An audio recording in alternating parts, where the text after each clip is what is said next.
Christine, you mentioned a couple of things before the break. I want to ask you about this issue of literacy rates and absenteeism. There was some recent news coverage about the literacy rate for K-12 students. I wonder if you can comment on kind of what's been discussed recently and why that's such an issue that's topping the news here in Utah. Sure. So recently there was a Kemsey Gardner report that showed that about 50% of students in Utah K through 3rd grade are not reading at grade level. So they don't have reading proficiency. And that's startling because usually that problem is one that just kind of gets compounded over time. I mentioned in the last segment that there is this kind of idea in education where the first few years you learn to read, and then the rest of your education you read to learn. And so without that foundation, really being there, education in general will be difficult. And so people are right to pay attention and to see this. I would say it not that we would ever just be okay with the fact that this is happening nationally. What that means for Utah, it means everyone needs to work on this. But it is something that is not unique to Utah. I do think most people do attribute it to um, COVID-19 and the struggle to get kids back where they need to be. But still, it's alarming, right? So, it's worth the time. I know there's at least one bill file that's, open that looks at literacy coaching. I feel very confident there's going to be more on this. Like I said, there's backing from the governor, and his, different literature. He's put out budget recommendations and things like that. So I think that we'll see more on that. You mentioned absenteeism earlier. Are those two connected somehow? Is the high rate of literacy concern, or I guess the rates of those who are not reading at grade level, is that connected to absenteeism? So that's a great question. As like a direct connection, I don't have the data to that. I couldn't speak to that, but it certainly I think looped in the conversation. There was this recent symposium in Ogden where a lot of state leaders, including the governor, were speaking, and one of the issues that was also discussed in this literacy symposium was chronic absenteeism, and this is another really big national challenge. So in Utah, though, specifically pre pandemic, I think it was like 12% of students were chronically absent. Today, it's almost 1 in 4. It's like 24%. Um, and so that's a big jump as well. And it's worth diving into exactly how is being chronically absent affecting these different scores. I think we can definitely say that it suggests that that's part of the problem. Chronic absenteeism is massive is massively complex though, because how do you get students into class? There's so many barriers. It could be a family issue. It could be a transportation issue. It could be a boredom issue. It's hard to say what's really at the root of it. And I think that's the biggest issue. If you could understand exactly what was causing it, maybe you could throw some interventions that way. But I think it's still a little bit of a mystery. And so that's why I think people are continuing. The focus this year, I should say, is a lot on data. So I think that would be worthwhile. Christine, one of the other things you've mentioned is this ongoing debate, if you will, about the idea of education choice. You mentioned, of course, that issue continues to kind of play out in the courts, but it's also being discussed during the legislative session, this coming session, or at least slated to be discussed. Can you go into a little bit more detail about? You mentioned that there are some efforts to sort of decouple some of the legislation that passed before. Maybe just give our audience a recap of the broad strokes of the legislation that created the Utah Fits All scholarship program, and now what's going to be debated about changing that law.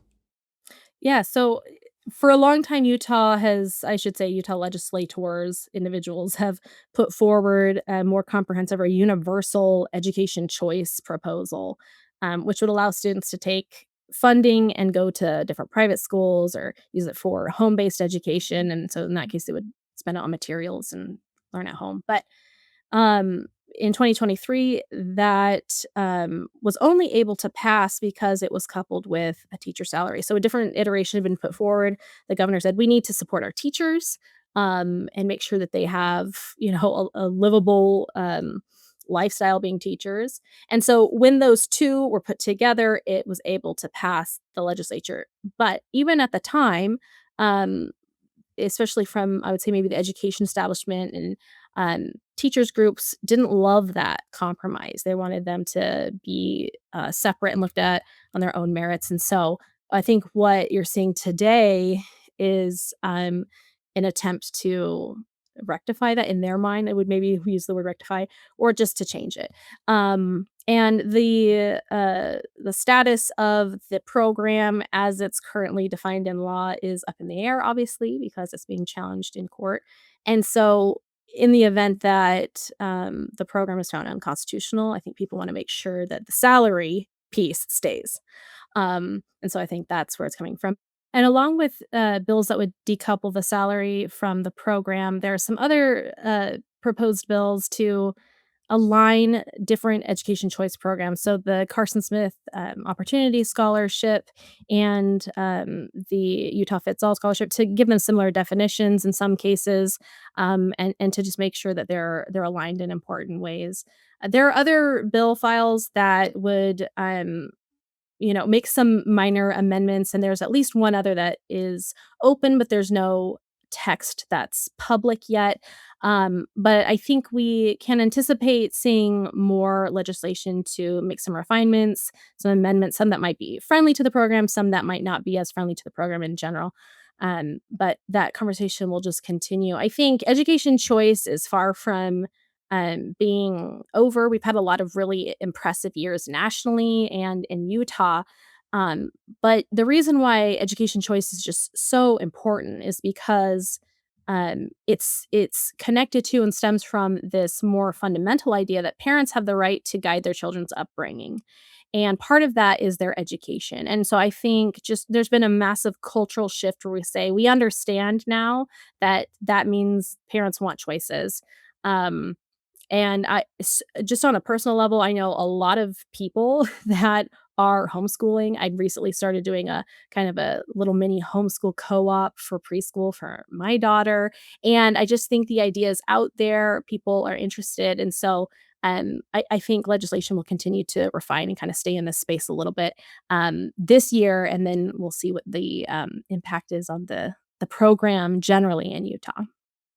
Hey, Christine, I want to make an observation, but tell me if I'm wrong in this perception that I assume the efforts to decouple the teacher salary increase with the Utah Fits All scholarship program is that just is the argument that the UFA program is flawed or wrong or a threat to public education in some way? I know those are some of the arguments that have come up before, and so there's an interest to decouple.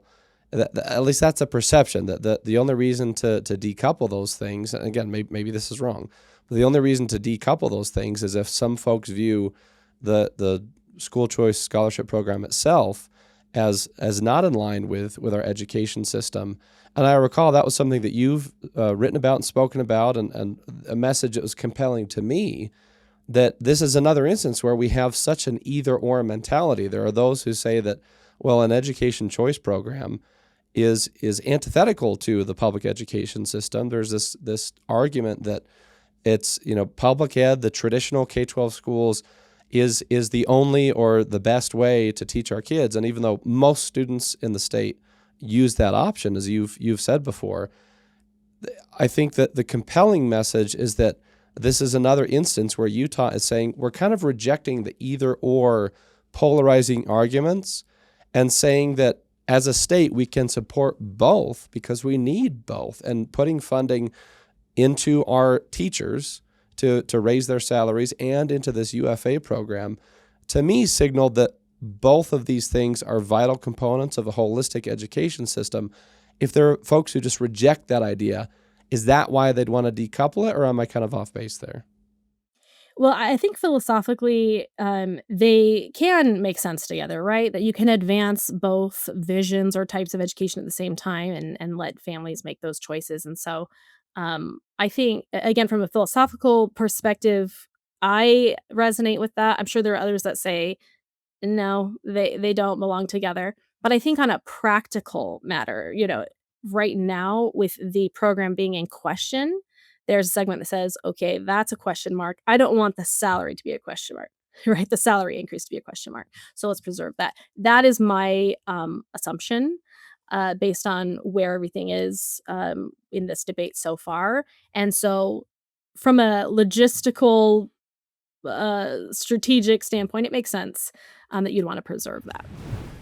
Thanks for watching that clip of Defending Ideas. For the full conversation, click the link in the description and make sure to like and subscribe wherever you get your shows.